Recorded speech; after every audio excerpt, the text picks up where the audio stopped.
سکندر کی ساری اصلیت جاننے کے بعد مہرین بہت زیادہ حیران ہو جاتی ہے۔ وہ یہ بات سوچ لیتی ہے کہ وہ اب زاویار اور اینی کو الگ نہیں ہونے دے گی، کیونکہ اینی نے اس پر بہت ہی احسانات کیے ہوتے ہیں۔ وہ اینی کو اس کی اصلیت بتا کر وہ سوچ لیتی ہے کہ وہ اینی کو اب ان کی اصلیت بتا کر ہی رہے گی، تو اس کے بعد چاہے سکندر اسے ڈیورس ہی کیوں نہ دے دے اور اسے اپنی زندگی سے باہر کر دے، اسے اب کسی بات سے کوئی فرق نہیں پڑتا۔ یہ سوچتے ہوئے مہرین اینی کے کمرے میں جاتی ہے تو اینی لیپ ٹاپ پر کام کر رہی ہوتی ہے۔ مہرین اینی کے پاس آتی ہے اور کہتی ہے، اگر تم اپنا رشتہ بچانا چاہتی ہو تو زاویار کو لے کر یہاں سے چلے جاؤ، کیونکہ سکندر اور زینت تم دونوں کے درمیان غلط فہمیاں پیدا کر کے تم دونوں کو الگ کروانا چاہتے ہیں۔ وہ تمہارے ساتھ کچھ ایسا کریں گے کہ زاویار تمہیں طلاق دے دے۔ اینی کو جب یہ بات پتہ چلتی ہے کہ زینت اور سکندر اس کی اور زاویار کی طلاق کروانا چاہتے ہیں تو وہ بہت زیادہ پریشان ہو جاتی ہے۔ زاویار جیسے ہی گھر آتا ہے تو اینی کو پریشان دیکھ کر کہتا ہے، کیا ہوا ہے؟ کوئی بات ہوئی ہے؟ کیشور آنٹی نے تمہیں کچھ کہا ہے؟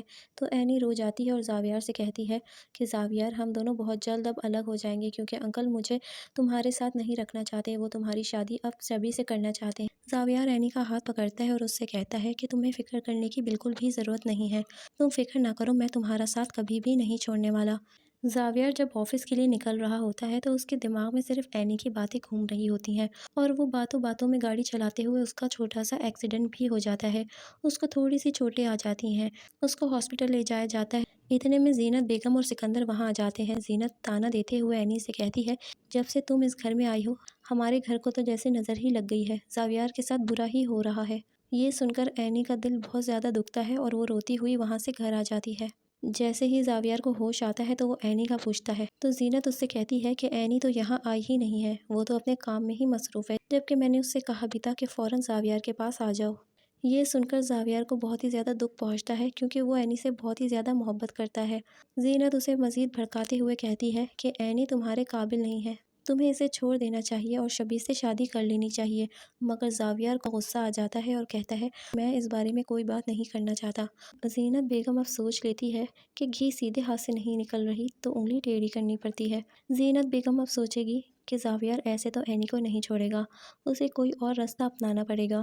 زینت پیسے کے گنڈے منگوا کر اینی کے پیچھے لگوا دیتی ہے اور اس کی کردار کشی کرنے شروع کر دیتی ہے۔ بار بار جب اینی کے نمبر پہ رانگ کالز آ رہی ہوتی ہیں تو اینی اس سے کوئی بات نہیں کرتی۔ زاویار وہیں پر موجود ہوتا ہے، کال اٹھا لیتا ہے اور اس سے بات کرتا ہے۔ زینت بیگم نے اینی کے بارے میں سب کچھ اس آدمی کو بتایا ہوتا ہے، تاکہ جب زاویار اس کے منہ سے اینی کی باتیں سنے تو زاویار کو بھی شک ہو جائے کہ اینی کا ضرور کسی سے چکر ہے، اور وہی ہوتا ہے۔ اس طرح سے بات کرتا ہے کہ جیسے وہ اینی کا کوئی پرانا دوست ہے۔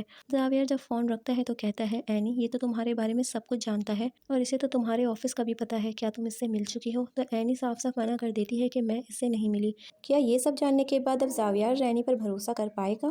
کیا سکندر اور زینت اپنے کھیل میں کامیاب ہو جائیں گے اور دونوں کو جدا کر دیں گے؟ آپ اپنا اوپینین ہمیں کامنٹ سیکشن میں دے سکتے ہیں۔ اگر آپ کو ہماری ویڈیو پسند آئی ہے تو چینل کو سبسکرائب کیجیے۔